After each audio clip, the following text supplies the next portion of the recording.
Et bienvenue Geoffroy Roux de Bézieux. Merci d'être avec nous ce matin sur LCI, le patron du MEDEF. Ça se précise pour le chèque alimentation. Entre 100 et 150 euros, d'après les informations de TF1 LCI, versés à la rentrée pour les plus modestes, directement sur leur compte en banque, en une seule fois, et en fonction du nombre d'enfants. Ça ressemble plutôt à un chèque inflation. C'est le bon choix? Et est-ce que c'est le bon calendrier d'attendre septembre? Oui, c'est pas un chèque alimentation. En fait, la raison derrière tout ça, c'est que c'est extrêmement compliqué à organiser pour cibler très précisément, notamment sur des produits particuliers, bio. Alors, est-ce qu'il fallait faire... Parce qu'évidemment, c'est l'indemnité inflation du mois de septembre dernier, ou novembre dernier, pardon, mais cette fois pas versée par les employeurs.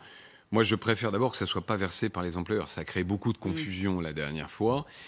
Et ce qui est, je trouve, un prouesse, c'est que c'est mieux ciblé, puisque, a priori, ça sera effectivement en fonction du nombre d'enfants et en fonction du revenu du foyer. Nous, sur toutes ces mesures de pouvoir d'achat, on comprend qu'il y a une inquiétude, on comprend qu'il y a une difficulté d'un certain nombre de Français, y compris des Français qui travaillent. Ce qu'on recommande, c'est un ciblage maximum. Sur le prix de l'essence, par exemple, il faut absolument trouver un dispositif qui cible les gens qui ont besoin de rouler, de prendre leur voiture pour aller travailler, et pas tout le monde, ce qui est le cas aujourd'hui. Ça, c'est un peu votre, pardon, c'est pas péjoratif, c'est un peu votre dada, parce qu'on vous entend depuis plusieurs semaines dire vous êtes favorable à un chèque carburant versé par les entreprises. C'est une des possibilités. On rappelle que le litre hier, c'était quand même 2,10 €. Ouais, si vous voulez, ce qui nous frappe, le super samplon 95. Ce qui nous frappe aujourd'hui, c'est qu'il y a un coût à aller travailler. Et dans les difficultés à embaucher, que je constate partout en France, quels que soient les secteurs, un des obstacles, c'est que si je prends ma voiture pour aller travailler, ce qui est le cas de 80% des Français, je vais dépenser en net 50, 70, 80 euros de plus pour aller travailler. Alors, la voiture, on va me dire, et c'est juste, c'est pas la solution idéale de long terme pour l'environnement, mais les transports en commun ne peuvent pas être partout. D'ailleurs, au passage, quand même, je le signale, on verse, nous, ça s'appelle versement mobilité pour financer les transports en commun, et très souvent, les transports en commun ne vont pas dans les zones d'activité. Et ça, c'est un vrai sujet. Alors qu'il faut discuter évidemment de territoire par territoire, repenser les schémas des bus pour aller desservir les zones d'activité, les zones où on travaille, et pas simplement les zones où on vit. Ça, ce sont des chantiers à long terme. À court terme, encore une fois, le chèque carburant, ça fait des semaines que vous dites aux entreprises de le verser directement aux salariés. Vous avez été entendu ou pas? Non, ça n'existe pas. Pardon, ça n'existe pas. Ça n'existe pas. C'est une proposition de dire, est-ce qu'on peut avoir un système de type prime Macron, mais qui soit dédié, puisque vous savez que la prime dite Macron, il faut la verser à tout le monde, ce qui est assez logique, en fonction des résultats de l'entreprise. Là, on pourrait avoir une version qui permettrait de cibler sur les gens qui roulent, puisque dans une entreprise, tout le monde ne prend pas sa voiture pour aller travailler. Et tout le monde ne fait pas le nombre de kilomètres. Si vous faites 10 kilomètres par jour pour aller travailler, ou si vous en faites 60, 70, c'est pas la même chose. Mais au-delà de ça, si vous voulez, d'une manière un peu générale, il faut qu'on arrête le quoi qu'il en coûte. Pour des raisons, attendez, parce que là, vous allez plus vite que la musique. Mais juste peut-être pour finir, il faut qu'on arrête le quoi qu'il en coûte. Et les mesures pouvoir d'achat, il faut les cibler. Et il faut aussi prendre en compte ce qui est structurel dans l'inflation et ce qui est conjoncturel. C'est-à-dire on voit bien qu'on a changé d'époque. Il y a des choses qui sont conjoncturelles. On parlait du prix du blé tout à l'heure. Il y a un effet un peu spéculatif. On peut espérer que la guerre en Ukraine s'arrête. Donc, les matières premières, il y a les ports chinois qui sont bloqués. Et puis, il y a des choses qui sont structurelles. L'énergie en fait partie. Et donc, mesure de court terme, c'est le blocage des prix à la pompe, les 18 centimes. Qui vont être prolongés. Voilà. Mais mesure de long terme, comment on repense nos modes de transport, comment on repense l'isolation des bâtiments, etc. Et il manque un peu le deuxième volet aujourd'hui, même s'il y a des ministres en charge. Quelques questions encore. Le chèque alimentaire, il n'est pas complètement enterré. Parce qu'Elisabeth Borne a précisé hier qu'une réflexion serait lancée sur un dispositif ciblé pour permettre à tous les Français d'accéder à des produits de qualité, des produits bio. Sur le principe, est-ce que c'est au gouvernement de tenir la main des consommateurs pour leur dire finalement quoi acheter? Poser une question presque philosophique. Moi, je ne suis pas opposé, si vous voulez, à mieux cibler, alors à la fois pour les personnes qui reçoivent et pour les besoins, parce que je prends l'exemple de l'allocation scolaire de rentrée, on sait tous qu'elle n'est pas toujours utilisée pour des produits scolaires. Donc, vous voyez, il y a peut-être du travail à faire. Mais à un moment, si vous voulez, il faut aussi responsabiliser. Chacun se nourrit, j'allais dire, comme il veut. C'est aussi une forme de liberté. S'il y a des gens qui veulent acheter pardon de le dire comme ça, de la junk food, c'est aussi leur liberté. Il faut faire attention à ne pas... parce que sinon, il y a un petit côté, Big Brother presque orwellien. Qui atterne les Français. Et à la fois, il y a des gens qui fument, il y a des gens qui boivent, et ils ont le droit. Heureusement d'ailleurs, on est encore en démocratie, en liberté. 30 milliards d'euros depuis septembre ont été dépensés pour aider les Français. Ça va continuer. Parce que, vous l'avez dit, le gouvernement prolonge les aides carburant, le bouclier tarifaire sur l'énergie. Il y a aussi le dégel du point d'indice. Et il y a aussi l'indexation des retraites sur l'inflation. L'État n'a pas les moyens. Il n'a pas les moyens de juste cela. Juste un mot sur l'indexation. Elle existe déjà. Là, on avance la date de l'indexation. Exactement. Évidemment, ça sera dès le 1er juillet. Mais l'État n'a pas les moyens. Vous êtes d'accord? Est-ce qu'il a quand même raison de le faire, le gouvernement? En fait, je vais vous répondre d'une manière différente. L'État, c'est nous, c'est la France. Est-ce que la France a les moyens, effectivement, de dépenser au terrain? Oui, si elle augmente sa quantité de richesse. Et là, on en vient à un débat qui va arriver au mois de septembre. Ce n'est pas la seule manière de le faire, mais c'est le débat sur la retraite. C'est-à-dire qu'il faut que les Français comprennent, et qu'on comprenne collectivement, que si on veut augmenter les dépenses de santé, qui sont nécessaires, augmenter les dépenses d'éducation, on a des classements qui sont malheureusement très mauvais, augmenter les dépenses de défense, parce qu'on a un voisin à 1000 ou à 1500 km qui a l'air d'être très agressif. Il faut que collectivement on travaille plus. Travailler plus, ça veut dire quoi? Ça veut dire avoir plus de gens qui travaillent. Ça, c'est le chômage. On est quand même dans la bonne direction, même si effectivement on a du mal à recruter. Et c'est probablement travailler plus longtemps au cours de la vie. Et ça, c'est un discours qui n'est pas facile à entendre, parce qu'il y a plein de gens qui ne peuvent pas l'entendre. Mais pourtant, c'est un discours de vérité qu'il faut tenir aux Français. Qu'est-ce que vous allez dire à Emmanuel Macron? Je fais une petite parenthèse. Vous êtes reçus, vous, les représentants du patronat, mardi. Déjeuner à l'Élysée, je crois que c'est un déjeuner. Les syndicats, ce sera vendredi. Vous allez lui dire à Emmanuel Macron que l'été 2023 pour la réforme des retraites, c'est le bon timing ou c'est un peu tard, c'est approprié? Non. Il l'a annoncé dans son interview. Alors, sur ce point particulier, on n'est pas à 3 mois près. C'est un sujet fondamental, un sujet très compliqué, très anxiogène pour les Français. Ça concerne tout le monde.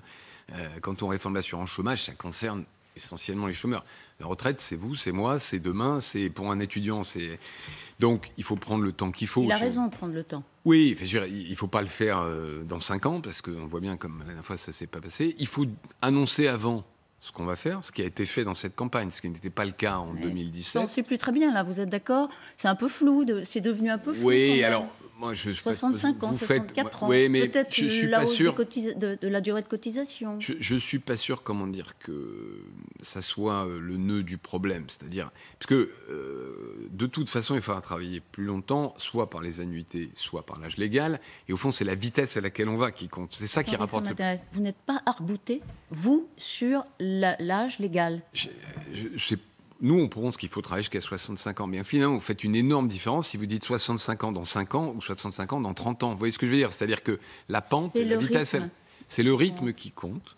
C'est la manière dont on traite les cas particuliers, qui est très important. Aujourd'hui, la moitié des gens ne partent pas à l'âge légal parce qu'ils ont une carrière longue, parce qu'ils ont commencé très tôt, parce qu'ils ont un métier dit pénible ou une usure au travail. Donc, derrière, si vous voulez, la polémique, le débat, Mélenchon qui dit on va revenir à 60 ans, et le président de la République qui dit 65 ans, il y a plein d'éléments, entre guillemets, techniques, mais qui sont assez fondamentaux, et il faut qu'on arrive à expliquer collectivement aux Français, aux citoyens, les enjeux de cette réforme. Mais en tout cas, pour répondre à votre question, je ne dirais pas au président de la République, faites ça, vous voyez, il n'y a pas d'urgence. L'urgence, c'est que collectivement, et c'est ça la difficulté, on comprenne que pour financer la France telle qu'on la vit et telle qu'on voudrait l'améliorer, il faut que la quantité de travail des Français augmente. Mais moi, je veux bien comprendre ce que vous avez dit. Augmenter la durée de cotisation ou bouger l'âge légal, pour vous, c'est un choix qu'il faut poser sur la table. Non, je ne le pose pas comme ça. Je dis juste qu'il ne faut pas s'arc-bouter sur juste 65 ans, parce qu'encore si on dit 65 ans en 2050, ça n'a aucun effet. Donc, ce que je veux dire, c'est qu'il y a d'autres paramètres que l'âge légal de la retraite qu'il faut regarder précisément pour voir si l'ensemble de l'équation qui est posée sur la table... Et si on va vite par l'augmentation de la durée de cotisation, ça vous va aussi? Mais je pense que ça ne suffit pas. D'accord, non, parce que j'essaye de comprendre exactement. Vous préférez quand même oui, mais malheureusement, vous savez, ouais. Je sais que c'est plus facile d'être simple dans les médias, mais le simplisme sur un projet aussi complexe peut parfois la clarté masquer. Est aussi nécessaire. Oui, mais le simplisme, la réduction à la simplicité peut faire déraper ne nous faites et mal pas comprendre. Ce procès. Je voulais comprendre exactement quelle était votre préférence, sans du tout caricaturer quoi que ce soit. Mais dans ce déjeuner, pour revenir, vous allez quand même lui dire ce que vous pensez du Conseil national de la refondation. Ça, c'est nouveau. Il l'a annoncé vendredi dernier dans cette interview à la presse quotidienne régionale. Est-ce que vous avez compris de quoi il s'agissait? Est-ce que vous êtes d'accord sur la méthode? Moi, je suis comme vous, j'ai découvert ce CNR en lisant les journaux, en regardant LCI. Donc, j'en sais pas beaucoup plus. Donc, je suppose que le déjeuner, le président va nous expliquer de quoi il en retourne. Moi, je vais lui passer 2 messages sur la méthode.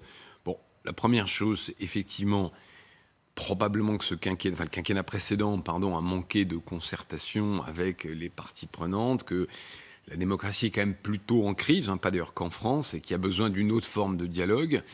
Mais je me méfie en même temps de la grand-messe ou du Grenelle, enfin toutes ces appellations où on met 40 personnes autour de la table qui viennent au fond lire une déclaration sans s'écouter et qui n'aboutit à rien. Donc moi, ce que je veux dire, c'est que s'il y a un CNR, il faut qu'il y ait au fond des sous-CNR ou des groupes de travail avec des sujets, des problématiques. Prendre le logement, par exemple. Vous savez, on parle beaucoup d'inflation, mais le poste numéro 1 de dépenses des Français, et en particulier les plus modestes, c'est le logement.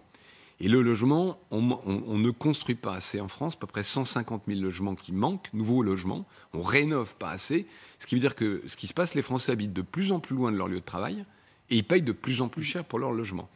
Donc, faisons un CNR ou une conférence, un groupe de travail commun sur le logement, mais pas avec la terre entière, avec les gens qui sont concernés. Donc, les ONG qui s'occupent de logement, les organisations professionnelles de construction, les agents immobiliers, et voyons ce qu'on peut faire. On a, vous savez, la zéro artificialisation nette, qui est un objectif. Comment on fait pour construire quand même des logements? C'est-à-dire qu'on va densifier, les maires ne distribuent plus, ne restreignent leur permis de construire parce que leurs électeurs ne veulent pas. Comment on met, vous voyez, comment on met tout ça? Oui, ça, c'est utile. Vous avez raison. Ça, c'est utile. Ça, ce serait utile. Quand même, sur la méthode, ça vous surprend? Après un quinquennat de dialogue plus en pointillé, on va dire? Écoutez, moi, j'accueille avec bienveillance. Non, surprise non, parce qu'on le voyait venir, y compris chez les journalistes. Le fait que, comme tout le monde d'ailleurs, le président de la République a tiré les leçons du fait qu'il y a des choses qui n'ont pas marché. Grâce aux journalistes, vous voulez dire? Oui, si vous voulez. Non, mais en discutant avec des journalistes. Ce que je veux dire, c'est que... Mais encore une fois, je ne suis pas sûr que ce soit un problème français uniquement. Attendez, il y avait un problème Emmanuel Macron de dialogue social. Il avait dit au début de son quinquennat que finalement les syndicats devaient rester dans l'entreprise. C'était à peu près leur terrain de jeu. Là, il annonce une conférence extrêmement large. D'ailleurs, des citoyens aux représentants... Vous savez, moi, j'ai été élu le 3 juillet 2018. Le 5 juillet, je ne me souviens plus de la date exacte. Je suis convoqué, invité plutôt derrière l'Élysée avec les 8 autres représentants patronaux et syndicats. Moi, j'avais été frappé, c'était ma première table ronde, machin. C'était quand même un peu un truc convenu. Chacun lisait sa partition. C'était pas ce que j'appellerais, moi, dans une réunion de travail, où on dialogue, on essaie de trouver. Donc, oui, il y a eu un manque de dialogue, mais oui aussi, le système fonctionnait pas forcément bien avant. Vous vous souvenez de François Hollande, faisait des grands-messes, c'était au CESE, il y avait la terre entière, les caméras, le truc, le machin. Les grandes conférences sociales. Il en est sorti quoi? Vous vous souvenez de quoi? Quelle décision a été prise? Rien du tout. Donc, on essaie d'inventer une méthode nouvelle. Moi, je trouve ça plutôt bien. Plutôt bien. Mais sinon, attention, l'enfer est pavé de bonnes intentions, quoi. Oui, et encore une fois, je me méfie des grands-messes. C'est ce que vous dites. Je reviens sur le gouvernement qui fait des chèques. Certains le contestent d'ailleurs dans l'opposition. Mais est-ce que les patrons, pardon pour l'expression, font suffisamment chauffer la carte bleue pour augmenter les salaires, la participation? C'est la feuille de paye plutôt que la carte bleue. L'intéressement, parce que, rappelons, Geoffroy Roux de Bézieux, que la crise sanitaire n'a pas empêché les dividendes de flamber dans les entreprises alors que les salaires, dans le même temps, ont faiblement augmenté. Est-ce qu'il n'y a pas là... Alors, je vais répondre il y a plusieurs questions à votre question. D'abord, les dividendes versés en 2022 sur l'année 2020 ont augmenté fortement, mais ils avaient terriblement baissé en 2020. Donc une progression, après un moins 40, une progression de plus 40, vous voyez, il faut quand même comparer ce qui est comparable. Après, est-ce qu'on augmente assez les salaires? On n'augmente jamais assez les salaires. Alors, l'augmentation telle qu'on l'aperçoit, nous, des négociations de début d'année, c'est à peu près 3%. Mais évidemment, c'est une moyenne. Et il y a des très grosses différences. Vous avez vu que là, la propreté, hier, a annoncé la hausse de ses minima de branche de 6%. Le transport avait fait 6,5%. La restauration, 16%. C'est pas, d'ailleurs, les minima ne correspondent pas forcément à des augmentations, puisque quelquefois, ils étaient en dessous du SMIC. Mais en fait, la différence aujourd'hui, il y a des entreprises qui peuvent repasser la hausse des matières premières, la hausse des coûts qu'elles ont dans les prix, et elles gardent leur marge, et elles augmentent les salaires.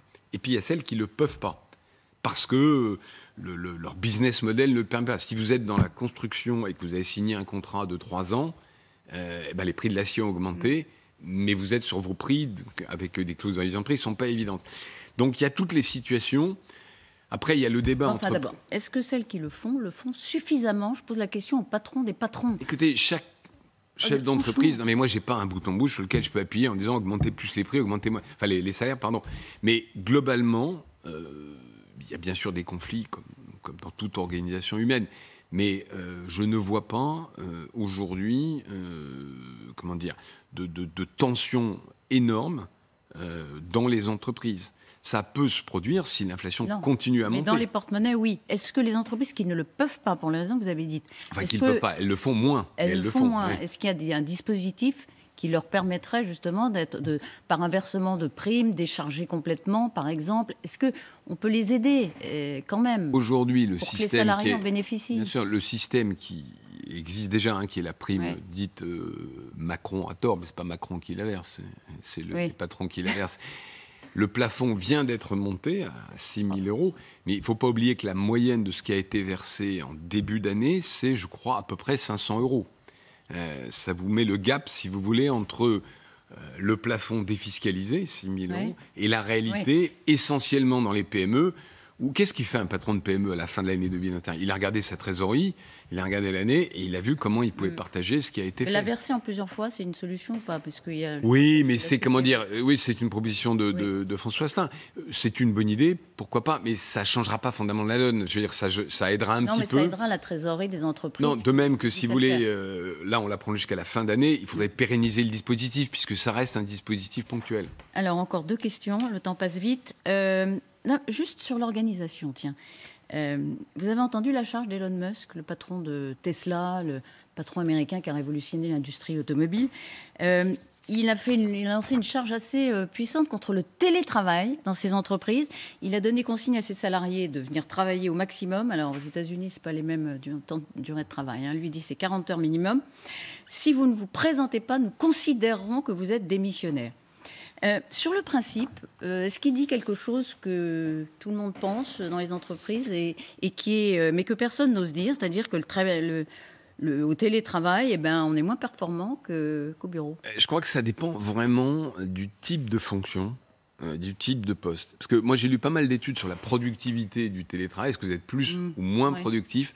Honnêtement, les études disent tout et le contraire de tout. Enfin, les deux thèses se plaident. Je pense que c'est une question de quantité, c'est-à-dire au-delà d'un certain nombre de jours de télétravail, oui, il y a une perte de productivité, tout simplement parce qu'on perd le contact avec l'entreprise, et puis aussi d'état d'esprit. J'ajoute un point qui est sous-estimé, c'est, le schisme, en fait, presque le conflit que ça peut créer dans l'entreprise, où il y a des gens qui peuvent télétravailler et d'autres qui ne peuvent pas télétravailler. Typiquement des usines, où les cadres peuvent aller avoir 1 ou 2 jours de télétravail, et les ouvriers ne peuvent pas. Et ça, c'est un problème qu'on a à gérer managérialement tous les jours. Drôle de campagne électorale, Geoffroy Roux de Bézieux. Pas de campagne. Est-ce que ça pèse sur les entreprises? Non. Aucun effet. Non. Et est-ce que... Vous savez, les entreprises, pardon de le dire comme ça, mais elles se préoccupent de politique que quand les mesures arrivent. Oui, enfin, on voit bien, en tout cas, que la bourse, elle monte et elle baisse, parfois en fonction de certains événements politiques. Géopolitique. Si Jean-Luc Mélenchon, on verra, si Jean-Luc Mélenchon arrive à Matignon, par exemple, ça aurait un impact ou pas? Ah oui, massif. Absolument massif. Toutes les mesures qui sont proposées ont, dans la durée, des impacts absolument massifs sur l'économie. Vous savez, je reviens de Grèce. Ils ont eu Mélenchon. Oui, d'ailleurs, vous avez publié un papier dans Les Échos, je crois qu'on va peut-être le voir. Ils ont eu Mélenchon. Ils ont eu Mélenchon, ça s'appelle Tsipras. Pas Tsipras, c'est le joueur de tennis, pardon. Tsipras. Tsipras. Oui, mais je lui ai dit Tsipras, qui était le joueur de tennis. Ah oui. Lapsus révélateur. 3 ans, qui a amené la Grèce au bord du gouffre. Et vous vous souvenez de cette nuit en 2015 où il hésite à sortir de l'Europe. C'est le même programme. Et ce qui est terrible pour les Grecs, c'est que la conséquence, le SMIC a baissé de 50%, les retraites de 30%. La retraite, 67 ans en Grèce. Parce qu'à un moment, quand on dépense à tout va, quand on fait n'importe quoi... Donc Mélenchon à Matignon, c'est ça, c'est la retraite à 67 ans, c'est une baisse des pensions de retraite qui baisse. Je vais vous dire ce qui va se passer si Mélenchon va à Matignon. Au bout de 18 mois, il va faire exactement comme Mitterrand en 83. Rattrapé par la réalité, rattrapé par nos partenaires européens, rattrapé par les chiffres économiques, il fera un virage à 180 degrés, comme a fait Tsipras d'ailleurs. Vous savez qu'il va faire son miel de ce que vous dites, puisqu'il dit que la France est gouvernée par l'ultralibéralisme, même si vous aviez eu à une certaine époque un débat très souriant d'ailleurs avec le leader de la France. On peut sourire et être en désaccord. Vous êtes d'accord avec le Figaro, quoi. Au secours, la gauche revient. Le MEDEF est d'accord avec le Figaro, ça fait un bon titre, mais en l'occurrence, oui, c'est pas la gauche qui revient, c'est pas une sorte de droite et de gauche, c'est une politique économique qui nie la réalité. C'est l'accusation d'ultra-libéralisme. C'est toujours facile de rendre l'adversaire incompétent avec des slogans. La réalité, quand on se confronte à la réalité économique, c'est ce qu'a fait Tsipras. Tsipras, c'est le programme de Mélenchon, mot pour mot, dans un pays comparable, un peu plus pauvre que le nôtre à l'époque, mais c'est la même chose. Et quand il parle de désobéissance vis-à-vis de l'Europe, à un moment, il sera confronté à la réalité de nos voisins européens. La France serait la Grèce de 2015, quand Tsipras a pris le pouvoir. Et effectivement, après, il a reculé par rapport à ses promesses. Ça, c'est 2012, factuel. Il prend le pouvoir, il recule en 2015. Voilà. Merci beaucoup, Geoffroy Roux Bézieux, d'avoir été Merci ce matin sur le plateau de LCI. Bonne journée à vous. Dans un instant, le temps.